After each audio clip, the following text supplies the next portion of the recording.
How does a smaller regional power take on the world's largest navy with its massive aircraft carriers and advanced destroyers? Well, Iran's strategy isn't to face the U.S. head-on. It is to rely on asymmetric warfare. Take this for example. These two civilian ships are sailing near an aircraft carrier. Everything looks completely normal. But then, with the press of a button, a shipping container doors opens up and out comes a missile. These are the self-made Iranian anti-ship missiles, which can still pack a punch. This is instantly followed by a swarm of low-flying drones and fast attack boats from within the cargo ships. And not to forget the small submarines. These submarines can launch torpedoes at the same time. In quick succession, it can pass through the carrier strike group defense system and even achieve a 10% impact. They may not sink the carrier, but they can damage it enough to make the waters too dangerous for the U.S. to operate in. So let's look at the 4 key tactics they would likely use. Tactic 1. First, and perhaps most famous, is the swarm. The Islamic Revolutionary Guard Corps Navy operates hundreds of small, fast attack craft armed with heavy machine guns, rockets, and anti-ship missiles. The tactic here is simple but deadly.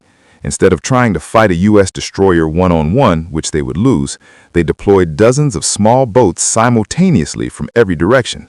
The goal is to overwhelm the U.S. ship's defensive systems, like the Folan M, by presenting more targets than the ship can track and destroy at once. Moving to Tactic 2, mining the Strait. Next we have the silent killer, mining the Strait of Hormuz.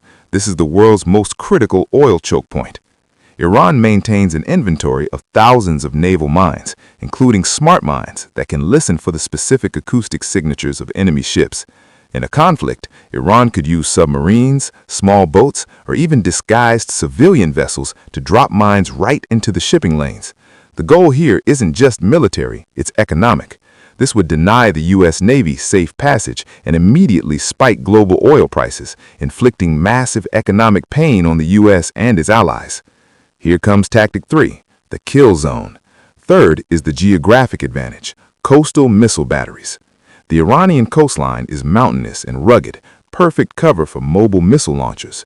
The regime also employs shoot and scoot tactics, using truck-mounted cruise and ballistic missiles. They fire a missile and immediately move to a new hiding spot before the U.S. can strike back. This effectively turns the Gulf into a kill zone where U.S. ships are under constant threat of fire from land with nowhere to hide.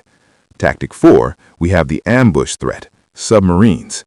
The Persian Gulf is actually quite shallow, which makes it difficult for massive U.S. nuclear submarines to operate. However, it is perfect for Iran's fleet of diesel-electric mini-subs like the Gad class.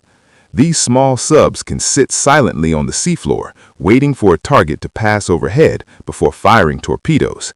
It's a surprise ambush tactic designed to damage high-value assets like carriers or destroyers while remaining almost impossible to detect by sonar. These small but stealthy diesel-electric submarines, designed for operations in the shallow waters of the Persian Gulf, pose a significant threat to U.S. aircraft carriers. The Gad-class submarines, which are difficult to detect due to their small size and low acoustic signature, could position themselves in strategic locations near key naval choke points, such as the Strait of Hormuz. Equipped with heavyweight torpedoes and capable of deploying naval mines, these submarines could launch surprise attacks on U.S. aircraft carriers by waiting in ambush near expected carrier movements. Ghadar-class submarines could fire a coordinated torpedo strike, targeting the hull and propulsion systems of U.S. carriers. A successful torpedo strike on an aircraft carrier could disable its flight deck operations, significantly reducing the U.S. Navy's ability to project air power in the region.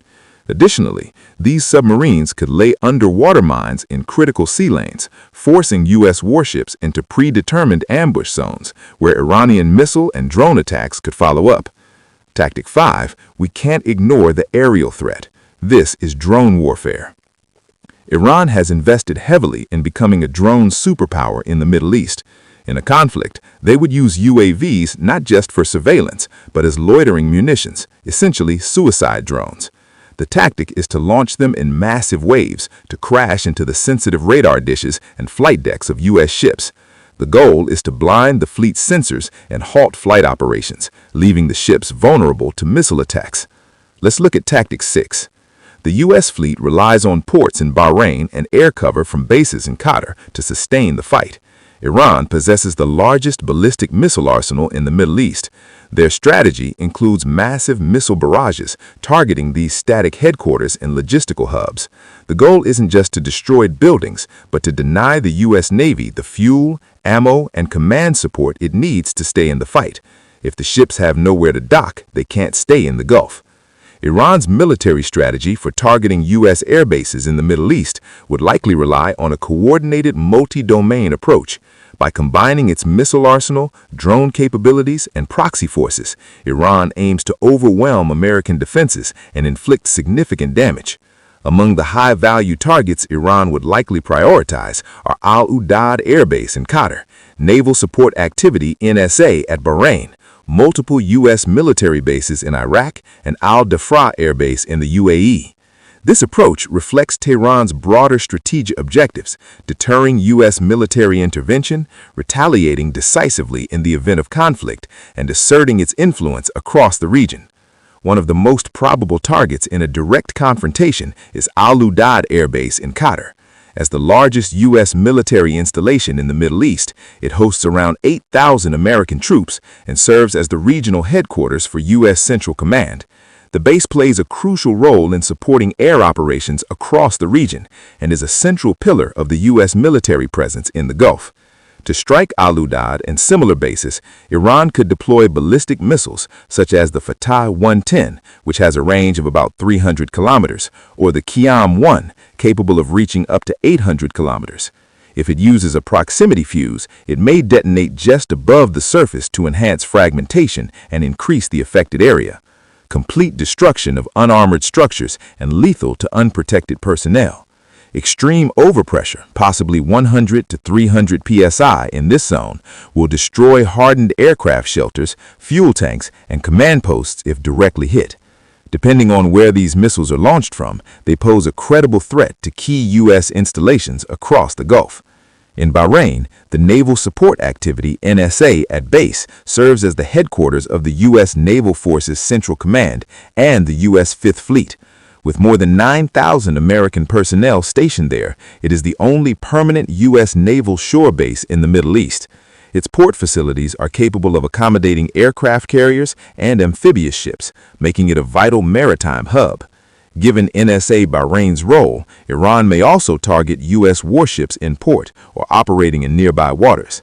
It possesses a highly developed arsenal of anti-ship cruise missiles launched from coastal batteries or naval platforms, which can threaten U.S. naval superiority in the Persian Gulf. Iran may also exploit proxy forces, including Yemen and pro-Iranian militias in Iraq, to launch indirect attacks or stir instability within Bahrain itself. In Kuwait, the U.S. maintains a strong presence at Camp Arabjan and Ali El Salam Air Base, which together host around 13,500 troops as of 2021. These facilities act as key operational and logistical hubs, particularly for U.S. missions in Iraq and the broader Gulf region. They also use the Soviet-era anti-ship missiles with solid booster and liquid fuel attached to it, produced during the Cold War, as employed for the attacking mission. When launched, the first stage booster fires off for 2 to 3 seconds, after which the second stage takes off. It searches for a target using analog radar. When locked and ready, it can destroy a ship using a hollow-shaped charge warhead. This has the potential to either destroy or sink a cargo ship if it hits at the right angle. Scenario 2, this involves the use of a Soviet-era missile that was re-engineered by the Iranians, converting it into an anti-ship missile. The converted SA-2 missile can be launched within 45 kilometers or 28 miles from the target. Take, for example, the U.S. destroyer sailing through the Red Sea. When fired, these anti-ship missiles can travel at a speed of Mach 3.5. These actions create a psychological impact and disrupt trade routes. Speaking of Iraq, several U.S. military bases are located relatively close to Iran's western border. Their proximity places them well within range of Iranian missile strikes, adding to the strategic and tactical complexity of the region's security landscape. Iran's missile forces are dispersed across hardened underground bases and mobile launchers, which enhance their survivability and make rapid surprise strikes more feasible. These launch platforms are designed to withstand preemptive attacks and deliver quick retaliatory blows. In terms of targeting, Iran would likely aim to paralyze air operations by striking runways, fuel storage facilities, aircraft shelters, command centers, and logistics nodes.